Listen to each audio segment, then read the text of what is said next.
Hey guys, OGalbina here, bringing you guys our next Draft League Twitter discussion video. Today we have a pretty fun question and asking, what is your favorite sleeper mon that you always seem to draft but nobody else ever picks up that you just kill it with, to kind of give some other people some ideas on some cool mons to try out in the format, because I feel like a lot of times we get into a rut where we draft the same things over and over and over again, especially when we're struggling. It's good to find things, new mons that we enjoy and can kind of add more to our teams and things like that. So this will be a lot of fun. If you guys enjoyed today's video, be sure to drop a like as well as sub to the channel. You guys have been killing it lately and I really do appreciate it.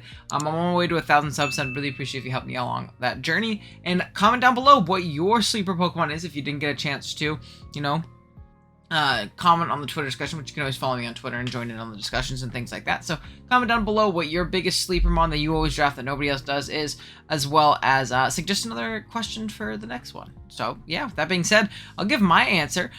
In Azelf, I feel like I draft Azelf all the time, and I feel like nobody else ends up drafting it, but I love it. That 115 base speed tier is incredible. It's incredibly strong, it's incredibly fast, it's incredibly versatile, hitting from both sides of the spectrum with 125 base attack is again, absolutely incredible. It's an amazing Pokemon, has a great utility in rocks and taunt and U-turn and knockoff and things like that. It can boom, it can do a ton of different things for a team. So I really love Azelf.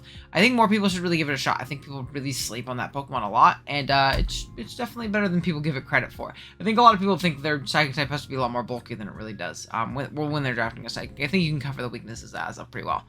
Okay, next up we have, well, I guess first up, not counting me, we have Witchard saying, Miltank has carried me in so many leagues. That one has been my kill leader a couple times. With the combination of bulky stall sets, curse setups, choice band, and scarf. Oh man, and even defense curl, rollout slash body press, or just in general support for other mons. The first couple makes sense, right? Like, your bulky, fat, S-Toss, scrappy, toxic, Miltank being really, really annoying. It's a good rocker. I've seen Curse do work. I have never seen Choice Band or Scarf do work, and I don't know if I agree with the defense curl slash rollout and body press. If anything, just be body press plus Curse. But it's definitely a really good mon, actually. It's a really slept on normal, and I think what makes Miltank so valuable on a lot of teams is the fact that it has base 100 speed with the amount of bulk that it has, alongside having 3 amazing abilities in Scrappy, Sap Sipper, and Thick Fat. So either adding resistances, adding immunities, or, upping your potential, not only check and switch into ghost types, but being able to hit them with like Seismic Toss and Body Slam and things like that is actually pretty darn valuable to not have to carry coverage for them. Which is actually also pretty important too, because you don't typically get a lot of super effective coverage to hit a lot of ghosts, so I think it's really good. And again, the speed tier is amazing. Have a Pokemon that bulky that isn't going to be outsped and taunted by everything and, beaten that way, I think is actually incredibly valuable, so that's cool. Next up we have Audino saying my second kill leader, or he was the second kill leader in SBT Season 7, which is not typically a Pokemon that gets a lot of kills. 7 and 2 is pretty darn impressive, I won't lie. I don't know if it's underrated though necessarily. I feel like Audino is a pretty well generally drafted Pokemon, but I will say getting 7 kills with it is pretty damn funny. Next up we have the John Jr., who needs to make his video saying Toxicity. Bro had me convinced he was a 15-point mon early gen the way he was carrying me.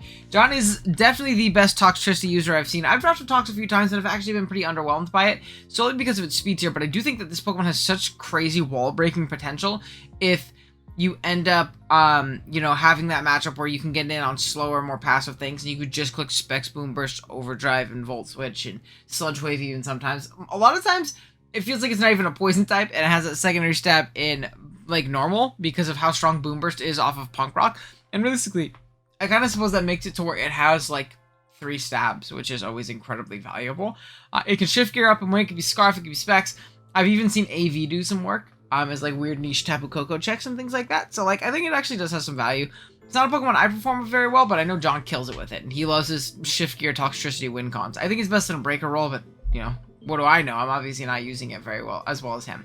Next up, we have Aquarius saying Guzzlord, Big Guzzingtons. This is actually a low-tier Pokemon I do enjoy. It's a great low-tier Dark type.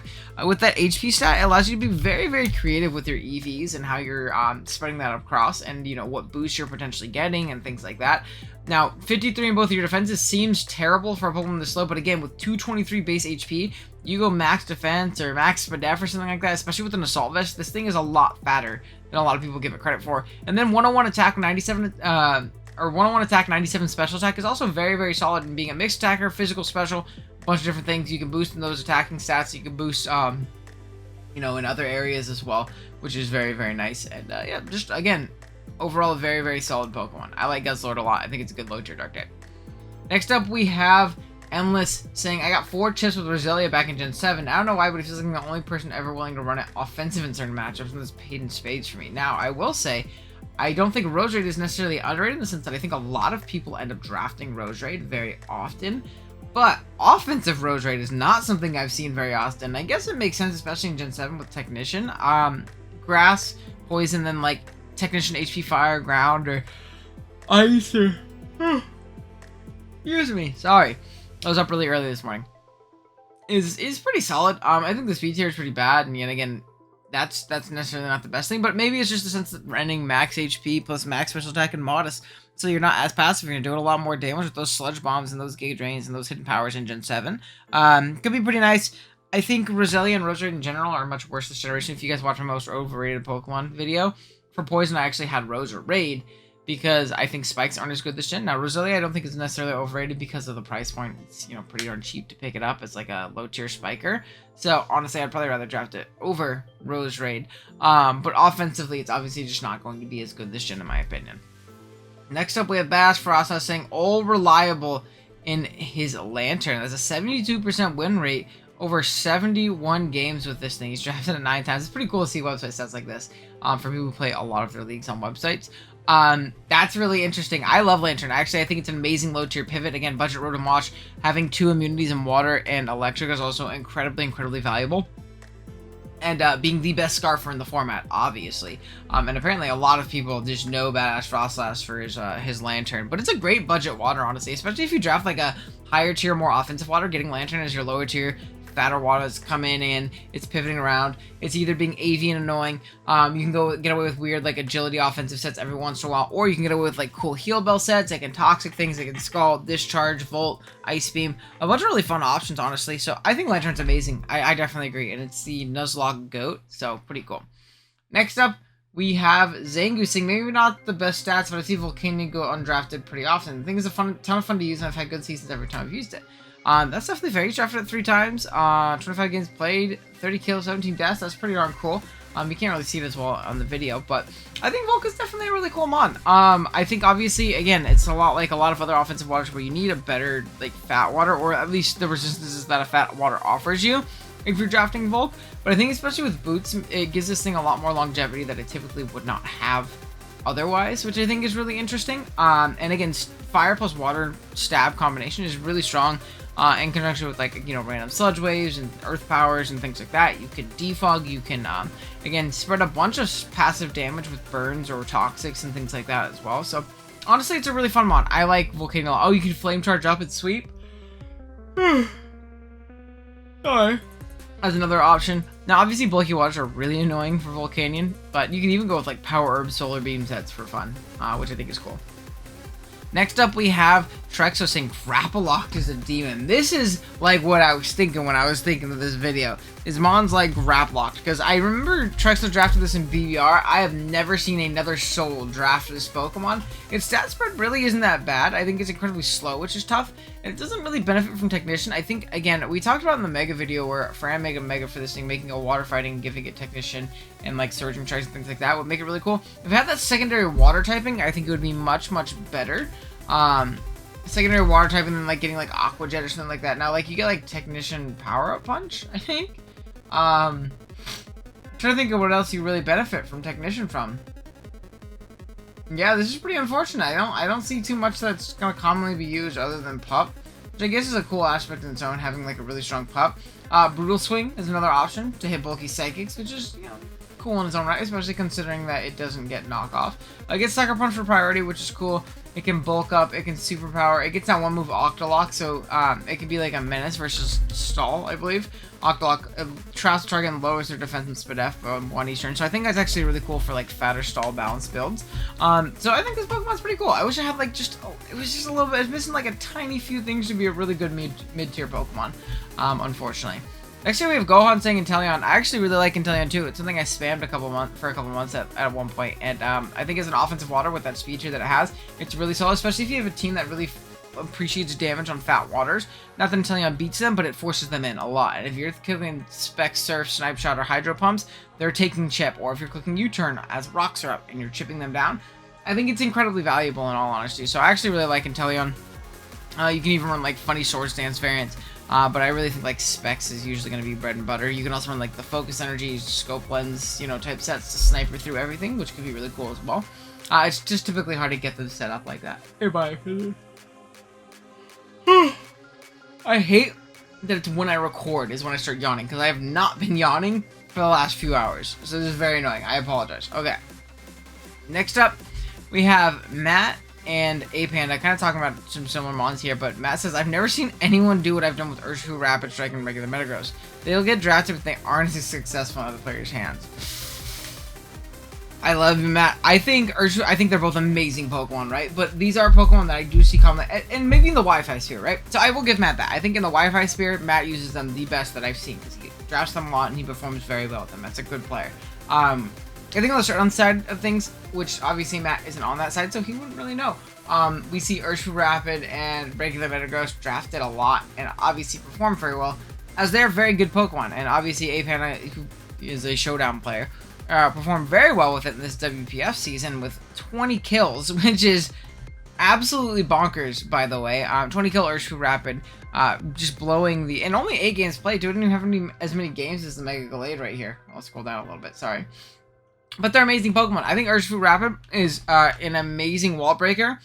Forces incredible switch-ins, and again, or if you have a team that appreciates damage on fat waters, this is your guy. Or fat grasses, this is your guy. Because you're going to U-turn around, you're going to close combat, you're going to Surging Strikes. It's a bit of a helmet fodder, but you just have to be careful about when you're clicking Surging Strikes and when you're not clicking and what you're clicking other turns and stuff like that.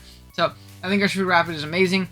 Obviously less good than Urshifu Single Strike, but still incredible. And then Metagross is a Pokemon I absolutely love. We just drafted him in BBL and put in work in our week 1 game. Shit, that hasn't gone up yet. I put in work in our week 1 game. That's all I'll say. My bad. I totally thought that went up. I played that like a week ago. But great Pokemon overall. Great with an AV, great with rocks. Goes great with Bandit as well. I've even seen Scarf Meta put in work. I've seen Cosmic Power put in work. I've seen Iron Defense Body Press put in a lot of work this generation. It's incredibly reliable. It has pseudo stats, so it's very bulky. It's very strong. It has a decent speed tier, good priority and bullet punch. It's an amazing Pokemon overall. I really like Metagross. I think it's awesome. Even power up punch sets are really cool. And then next up, we have Matt again saying, you liar, it's Licky. But I have, again, slowly weaned off the drugless Licky, as I said right here. I haven't drafted Licky in a while, so I feel like you guys gotta give me a break, man. I haven't drafted him in a minute. Next up, we have Kelly, under the radar, saying Showdown Gorebyss, which is, again, these are the Pokemon I want to hear about, people.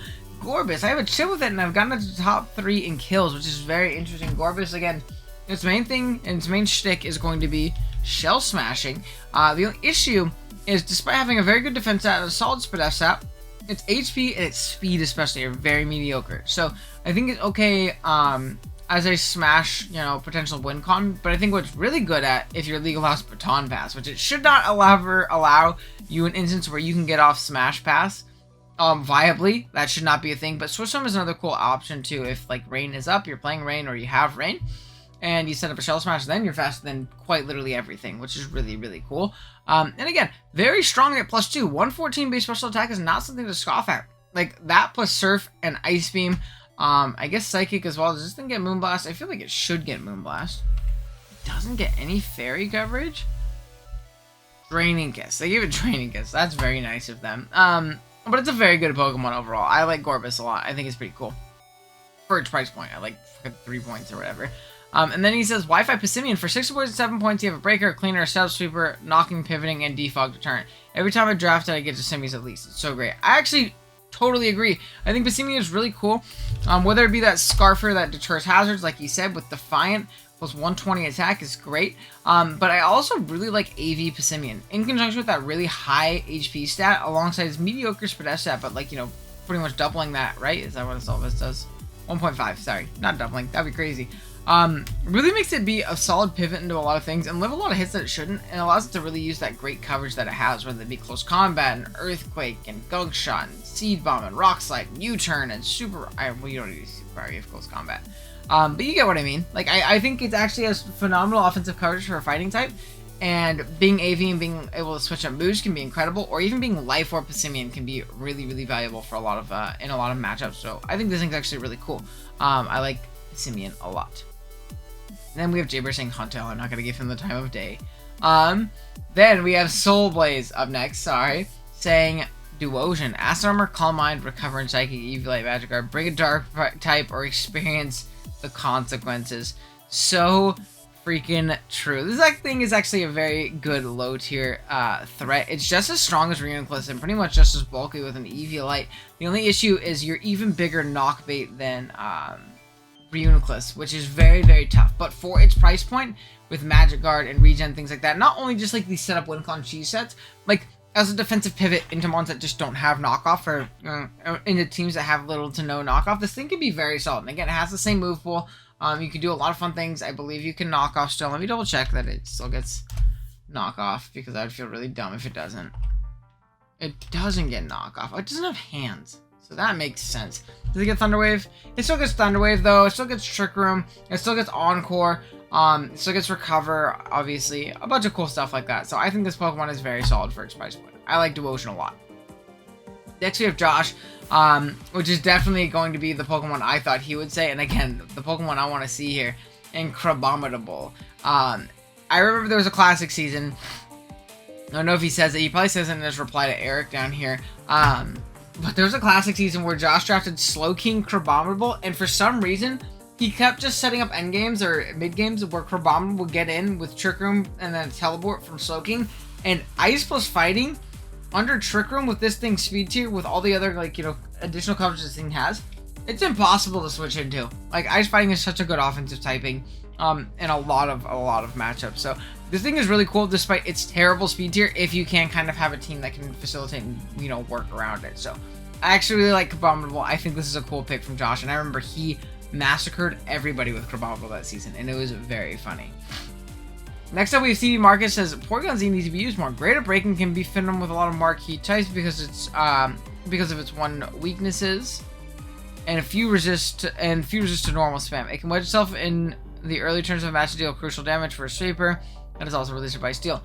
I 100% agree. I really, really enjoy Porygon-Z. I've drafted it multiple times, and provided I have a good bulky dark type, I will for sure pick up Porygon-Z and try and put some work with it. This thing with Specs Tri-Attack quite simply does not have switch-ins. There are so many steel types that almost get just raw 2-hit KO'd after hazards by this thing, which is great. It can Nasty Plot, it can Agility, it can, what do you call it, be a Scarf variant. It has access to Bolt Beam and Shadow Ball for good coverage options as well, which is great. I've even run really bulky Life Orb Porygon-Z variants with Recover, and it's a really great Pokemon, man. I really do enjoy Porygon-Z, and I wish more people would try it out, because it is a fun wall breaker. Next up, we have TTM, the token minorities, who I'd have to assume is Styx, especially from this answer saying Porygon 2, because I remember he used to draft that all the time back in the day when I used to watch a lot of TTM content. But he says, real throwback to, but probably Porygon 2. Trick Room was incredibly underutilized in the addition of, in addition to being arguably the best setter, it also just does not die and can also hit really hard with down those boosts. P2 is, I'm slowly warming up to it, because I kind of used to be of the impression that I thought it was a bit too passive, in my opinion, which isn't, you know, the worst thing in the world, but then, like, you start thinking about it more, and while I don't think download is great in Gen 8, especially with return being on, typically you see, like, download B2, so you get, like, an attack boost and, like, return through a, what do you call it, fatter Spadef wall. I think Analytic is incredibly valuable in a Pokemon this slow, allowing it to really push through and break through a lot of things, break a lot of subs that it really shouldn't, because of the fact that you're pretty much always going to be slower than things, and throwing off big Tri-Attacks, Thunderbolts, Ice Beams, Shadow Balls, Foul Plays, things like that, and doing a lot more damage. So I think it's great. It can, again, throw off status, it can Trick Room and Teleport, and Teleport's a great momentum aspect of this Pokemon. So I'm kind of warming up to P2 more than I typically was in the past. So, okay, Pokemon, I like it a lot. Next up, we have Jesse saying Indeedee. I know he drafted this thing recently, and I have not seen it really do the work I think it should. I know it's had a couple games where it's popped out for him. Indeedee male typically too is the one we're going to kind of be talking about, because I think obviously in doubles Indeedee's female is better, but neither Pokemon are outright bulky. And Indeedee, I think male appreciates the 95 speed tier a little bit more. That's the difference, right? Yeah, it's about 10 point speed difference, and it's 10 points stronger. So I think offensively with Expanding Force, Dazzling Gleam, and Hyper Voice, this thing is very hard to switch into with a Life Orb with the specs, provided your prediction game is strong. Again, your speed tier is mediocre, your Fizz Def sucks, your Spidef is okay. Really, this thing is going to come in and just click buttons. And, you know, it's okay at doing so. Next up, we have Obo saying Miltank, which we already covered. Good Pokemon. Then we have Dr. Slacking, the Slacking Doctor, saying Maractus and Whimsicott, of course. Maractus is actually a Pokemon I have drafted before. And it was like my water immunity and my ground resist and shit like that. And while it's not the best Pokemon to rely on, for a low point ground resist, water immunity, and Spiker, it's really not that bad, to be completely honest. It's not amazing. It's not gonna, like, you know, be the sleeper pick of the century and be absolutely phenomenal, but, like, it's not awful. Whimsicott is a Pokemon I definitely do enjoy. I love Prankster Encore. I love Prankster, I believe Taunt, right? No, Shot doesn't get Taunt. I could be completely driven again for some reason. I always forget random, like, moves this. It gets Taunt for sure. Yeah, it definitely does. That, Prankster Defog. I love Subleech Whimsicott. I think that one's a demon if you just do not prep for it properly. Prankster Memento is obviously an amazing tool as well to get your setup sleeper in on an advantageous turn. Prankster Toxic, you can Moonblast and Psychic and, what do you call it? Giga Drain / Energy Ball through things as well. An offensive Whimsicott will have a matchup or two a season where it's like, damn, this thing actually puts in some work. You can also go with Infiltrator on those kinds of sets and things like that as well. So, good Pokemon. I'm sure he would gas it up a lot more than me, but I like it. I think it's good. I know a lot of people give him shit for liking it so much and say it's bad. It's not bad. It's not as good as he thinks it is. It's not bad. Okay. Next up, we have Eric saying, I've never seen anybody have even close to success with Gen 8 Claydol as I have. It's a monster pivot and utility mon for offense. People try to misuse it as a wall or on balance, but it's great at getting in your threats, hazard control, key immunities, and the occasional nasty plot spin set. This is cool. I like Claydol, actually. Again, Teleport, it does make it function as a phenomenal pivot. It resists a lot of common typings, and it doesn't get too KO'd by, you know, not super effective move, or, like, not very effective move, sorry. Into, like, super effective coverage move a lot of time, allowing you to get off a nice teleport or a Trick Room off. It's really solid as a Trick Room setter with Trick Room teleport, especially for a low price point, which is solid. Again, offensively, despite having very mediocre offensive stats, it has amazing coverage, and again, can kind of find those opportunities to be a little bit more offensive, and it does get nasty about the spin buff, makes it a little bit faster. Base 75 isn't terrible, too. So at +1, you're outspeeding a ton of things. And then again, you have your Psychic and Earth Power, but you also have Dazzling Gleam and Ice Beam and Grass Knot and a bunch of cool things like that. So Shadow Ball and things like that. So this Pokemon's very solid. I like it actually as like a low point pivot and things like that. Good reply from Eric. Next up, we have Burger saying Big Dog Arcanine Portman Boots were crazy for it and also has super strong coverage and potential offensive set, but most people call it bad. See, I'm not a big fan of Arcanine. I'm sorry.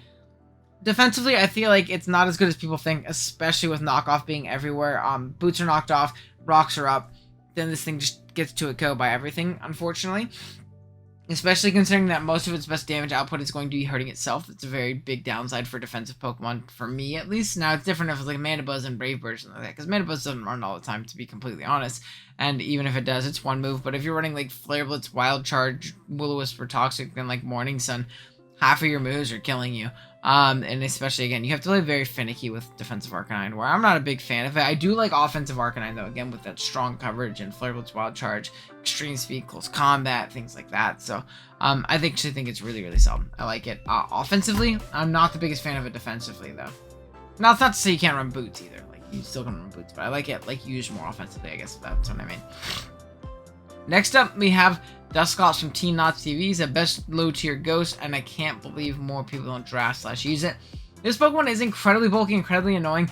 It is very passive, though, in my opinion. Very much too passive for my liking, especially for Pokemon that have higher than base 100 HP or whatever to avoid their subs being broken by, like, Nightshade and Seismic Toss. Now, you can kind of invest and use Dusclops in a way that it does break subs, and it does kind of threaten things that it should, you know, it needs to threaten, but it's at the expense of a lot of bulk. I remember one time I did a mock for Kaz. This motherfucker brought like Focus Punch, damn near max attack, Brave, Dusclops with like Focus Punch, Poltergeist, Pain Split, and Ice Beam for Immense.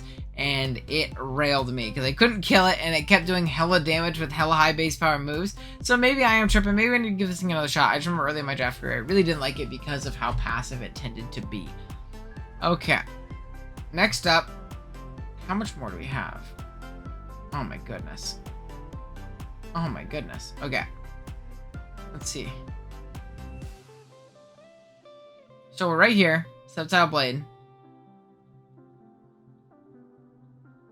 Okay, we're gonna start rapid firing through these. Because I am talking too much, I think. Okay, shout out to SPT for 13-point G King. Did viewers watch your SPT series? I already tweeted G Queen thrice at this point, so my real answer is Gen 8 Comfey. I think it has value defensively and steals wall. And even if steals wallet from pulling off Calm Mind sweeps due to the lack of HP. So there's another G King answer. G King is not a Pokemon that nobody drafts. But he does give me a real answer in Comfey, and I think Comfey is okay. I think a lot of times it really fails as like a fat fairy, and you're like, damn, this thing just fucking sucks. But there are matchups where Comfey's just a demon with like Calm Mind Leech variants, Calm Mind Aromatherapy variants, Calm Mind Stored Power variants for poisons that resist fairy. And again, people have to play really specifically with their steel types a lot of the time versus Romami, because they can just win the game if you let them go down or let them get chipped. It beats really a lot of other things. Oh, excuse me. So overall, very solid Pokemon though. Next up, we have Iconfruit saying, I was always a versifying draft, but Cobalion is a hidden demon if you draft it correctly. Ideally, as an aggressive lead or a mid-game breaker, still gives it decent resistance for an aggressive on-fighting side, gives it stab CC that threatens so much. Taunt Volt Switch too. And I know Eric likes Cobalion too, and I remember Eric was like, I can't believe you said this Pokemon is overrated in my video, but this is my most overrated steel type, man. I think especially as like, seeing it as like a breaker or anything like that is just like crazy to me. Dude, it's just so goddamn weak. How strong is it? It's base 90, right?